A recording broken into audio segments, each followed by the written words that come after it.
नमस्कार, आप सभी का एक बार फिर से स्वागत है आपके अपने YouTube चैनल फिजिकल एजुकेशन अड्डा के ऊपर, जहां आपको फिजिकल एजुकेशन एंड स्पोर्ट्स की हर प्रकार की अपडेट जो है समय समय पे हमारे द्वारा दी जाती है।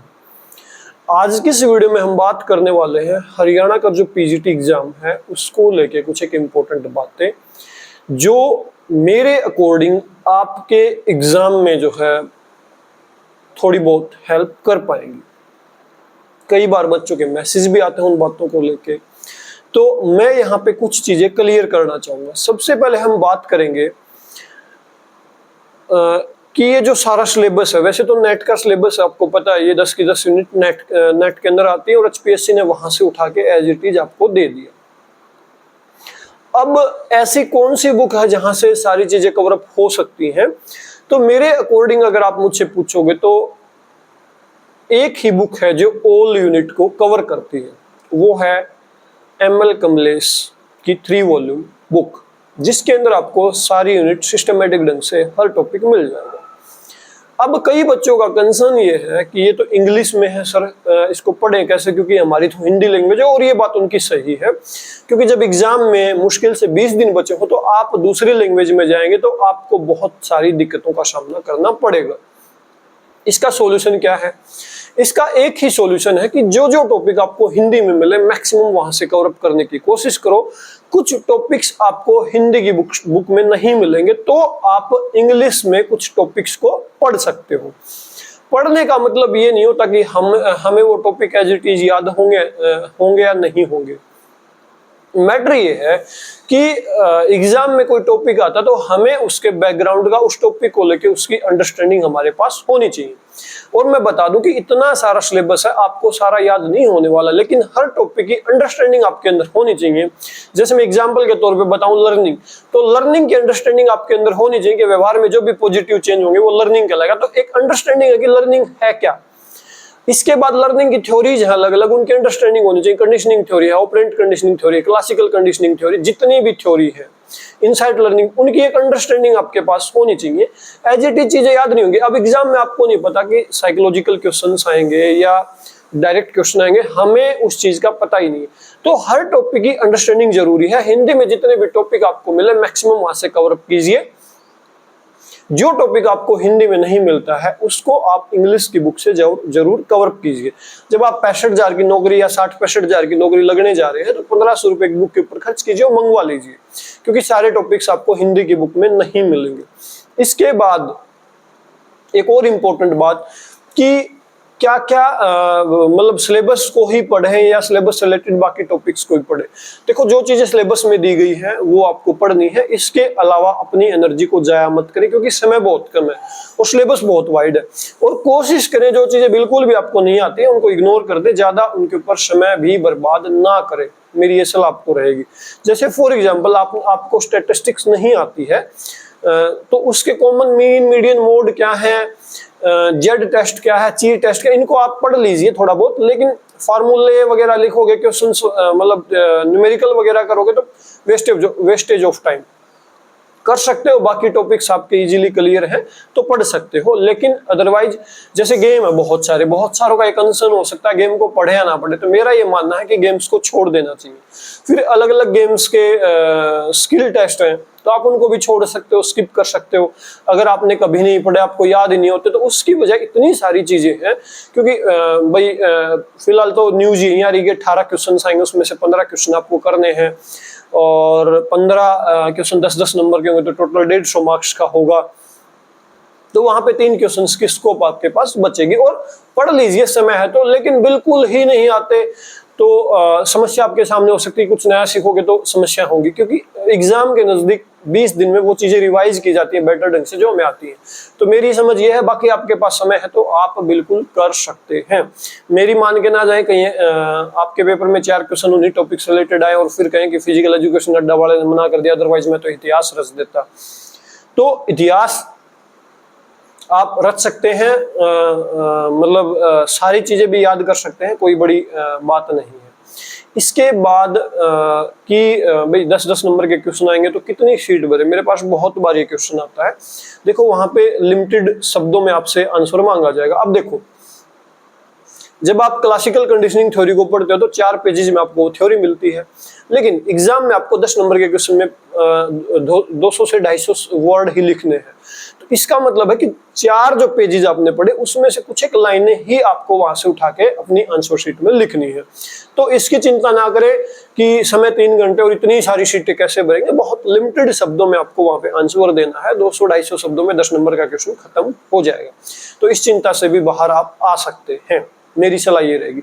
हाँ, आपको पता है 150 में से 35% नंबर सभी को लेने हैं, वो किसी भी कैटेगरी का। तो जनरल कैटेगरी के थोड़े से अवेयर रहें। और क्योंकि देखो 35% हर किसी को लेने हैं तो सारे ही बच्चे जो है 35% से ऊपर लेंगे, तो जनरल कैटेगरी को यहाँ भी समस्या हो सकती है। क्योंकि जिस भी कैटेगरी के बच्चे हैं वो 35% तो लेके आएंगे। तो आप सिर्फ 35% का टारगेट ना लेके चले। मेरा ये मानना है कि अपना बेस्ट आप वहां पे दें। कैटेगरी का बच्चा कोई 35% लेगा तो उसको वहां पे कोई समस्या नहीं होनी, लेकिन जर्नल का बच्चा कोई ये कि मैं 35% लेके ही सिलेक्ट हो जाऊंगा, वो थोड़ा चिंता का विषय हो सकता है। तो टारगेट थोड़ा सा हाई रखें और कोशिश करें एग्जाम के दौरान 15 के 15 क्वेश्चंस को अटेम्प्ट करने की। अगर क्वेश्चंस का क्लासिफिकेशन दूसरे तरीके से होता है, कोई क्वेश्चन 4 नंबर का, कोई 6 नंबर का, या कोई 10 नंबर का, कोई 6 नंबर का, तो 10 नंबर के क्वेश्चन को ज्यादा इंपॉर्टेंस दें। वहां पे 6 नंबर के क्वेश्चन के अंदर ज्यादा टाइम बर्बाद ना करें। अब इश्यू हो सकता है बहुत सारों को कि लैंग्वेज क्या हो हमारी वहां पे। तो मैं एक चीज यहाँ पे क्लियर कर दूं कि अगर हो सके तो पर्टिकुलर एक ही लैंग्वेज का वहां पे यूज करें। हालांकि मेरी आप पूछोगे तो मेरे हालात है मिक्स लैंग्वेज लिखने के, क्योंकि मैं आज तक मिक्स लिखता है, तो मेरे लिए संभव नहीं सारी चीजें एज इट इज हिंदी में लिखना। अगर आपका हिंदी बैकग्राउंड है तो सारी चीजों को कोशिश करें हिंदी में ही लिखने की, और इंग्लिश है तो इंग्लिश में ही लिखने की। आप रिस्क ले सकते हैं, मेरी तरह दोनों लैंग्वेज का लिख सकते हैं, लेकिन मेरी मान के जो है आप दोनों लैंग्वेज में ना लिखें, क्योंकि कल को समस्या भी हो सकती है, आपका पेपर रिजेक्ट किया जा सकता है। क्योंकि वहां पे जब आप आंसर राइटिंग करोगे तो वहां से आपसे लैंग्वेज लिखवाई जाती है। तो वो भाई इस खेल में जोखिम में जो ऐड आती है IPL में, कृपया करके सावधानी पूर्वक खेलें या अपने रिस्क पे खेलें भाई, तो कुछ भी खतरा हो सकता है। और दूसरी बात, एक बात और इम्पोर्टेंट बात बता दूं कि पेपर के अंदर इस बार आपको बिल्कुल भी जो है लो फील करने की जरूरत नहीं कि इसको ज्यादा आता है मेरे को कम आता है। मैं बता दूं ये इतिहास में पहले हुए होंगे, लेकिन आप 2010 के बाद बात करोगे तो पहले नेट का पेपर भी सब्जेक्टिव होता था। तो यहाँ पे 2015 के बाद जिन बच्चों के स्टेट हुए वही फाइट में, और उन्होंने हमेशा ही ऑब्जेक्टिव टाइप क्वेश्चंस की तैयारी की है, या ऑब्जेक्टिव जो एग्जाम्स होते हैं उन्हीं की तैयारी की है। तो ये सबके सामने एक जैसी ही जो है समस्या है, या मैं कहूँ एक जैसा ही टारगेट है। अगर ऑब्जेक्टिव पेपर होता तो मेरे लिए बहुत इजी टास्क था, क्योंकि मैं इतने सालों से सिर्फ ऑब्जेक्टिव पढ़ रहा हूँ। लेकिन जब सब्जेक्टिव एग्जाम आ गया तो मेरे सामने भी सेम वही समस्याएं हैं जो आपके सामने। तो यहाँ पे कोई भी मायने नहीं रखता किसने कितने स्टेट के हैं, किसने GRF किया, किसने नेट किया है, इसकी कोई वैल्यू इस एग्जाम में नहीं है। क्योंकि अभी तक हमने सिर्फ ऑब्जेक्टिव टाइप जो इंपॉर्टेंट बातें थी वही पढ़ी थी। अब हमें उन चीजों को इलोबरेट करना है, उन चीजों को बहुत ज्यादा शब्दों में एक्सप्लेन करना है। तो सेम समस्या आपके सामने, पहले मेरे को पता था ऑपरेंट कंडीशन BF स्किनर ने दी है, लेकिन अब मेरे को BF स्किनर की ऑपरेंट कंडीशन की हर बात वहां पे एक्सप्लेन करनी पड़ेगी। कहां से वो थ्योरी आई, क्यों आई, उसमें क्या प्रयोग हुए। या सोशियोमेट्रिक है वो JL मोनेरियो करके है, उन्होंने दी थी। अब मेरे को सोशियोमेट्री को पूरा एक्सप्लेन करना पड़ेगा।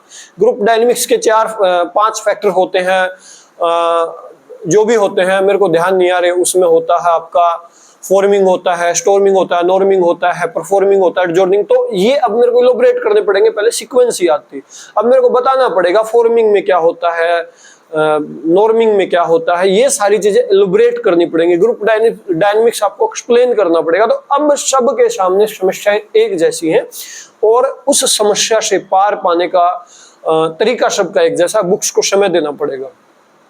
ठीक है, तो जब आप एग्जाम में जाएं तो बिल्कुल कोई भी माइंडसेट बना के ना जाएं। दूसरी बात कि मेरे को तो डायरेक्ट क्वेश्चन आएंगे, मैं यही लिखूंगा। हाँ, ये बात जरूर ध्यान रखें आप कि वहां पे क्वेश्चन पेपर किसी भी तरीके का आ सकता है और आपकी फाइट सिर्फ आपके सब्जेक्ट के चंद लोगों के साथ है। दूसरी बात, इस बार फॉर्म बहुत कम अप्लाई हुए, तो हो सकता है अगर पेपर ठीक ठाक आप करके आए तो आपकी पीजीटी की नौकरी पक्की हो जाए। तो कोशिश करें चीजों को जो है याद करने की, चीजों को इलोबरेट करके, मतलब एक्सप्लेन, आप लिखने की प्रैक्टिस भी करते रहें। और सबसे इंपॉर्टेंट बात मैं फिर आपको कहूंगा कि पेपर में किसी भी पर्टिकुलर माइंडसेट के साथ ना जाएं, क्योंकि वहां पे नहीं पता पेपर किस तरह का आएगा। तो जब आप लास्ट, मेरा ये मानना कि 17 का पेपर है तो 15 को हमें बुक जो है बंद कर देनी है। तो 15 तारीख की शाम जब आप बुक्स को बंद करो पढ़ के, तो वहां पे ये ना सोचो मेरे को कितना आया था कितना नहीं। आप पेपर में जाए रिलैक्स होके, पेपर जब सामने आएगा तो चीजें आपके सामने होंगी, तो वहां पे सोचे कि क्या करना है। नेक्स्ट बात, जब आप आंसर लिखो तो छोटे छोटे पैराग्राफ में लिखना। आप ये नहीं लिखना शुरू हो गए तो पैरा आपने बनाया ही नहीं, पैराग्राफ जरूर बनाए पेपर के अंदर, पैराग्राफ से जो है इफेक्ट पड़ता। और ब्लू और ब्लैक पेन जरूर लेके जाएं, ब्लैक पेन का हेडिंग लिखने के लिए आप यूज करें, वहां पे थोड़ा सा अच्छा लगेगा। तो ब्लू और ब्लैक पेन के कॉम्बिनेशन से पेपर को करें और जो स्पेसिफिक डेफिनेशन वगैरह है वो अलग से दिखाने की कोशिश करें। ठीक है, तो पैराग्राफ का जरूर ध्यान रखें, ये नहीं कि आपने पूरा ही वहां पे जो है भाषण सा लिख दिया है। तो छोटे छोटे पैराग्राफ में आंसर राइटिंग करने की कोशिश करें। और प्रैक्टिस के लिए जो है आप रेगुलर जो है कुछ क्वेश्चंस की प्रैक्टिस कर सकते हैं। तो मेरी कुछ एक यही सलाह थी आप लोगों को।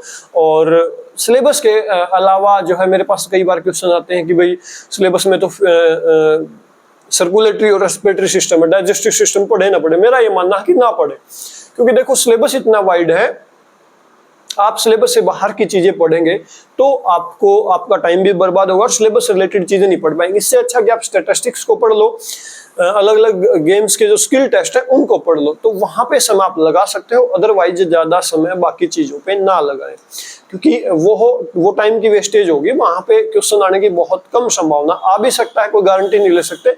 लेकिन अगर मेरी प्रेफरेंस को पूछेंगे तो मैं जो है इसके सिलेबस के अलावा कोई भी चीज नहीं पढ़ने वाला। और ML कमलेश से बेहतर बुक मेरे को फिलहाल नजर नहीं आ रही है, वो हिंदी में भी आती है।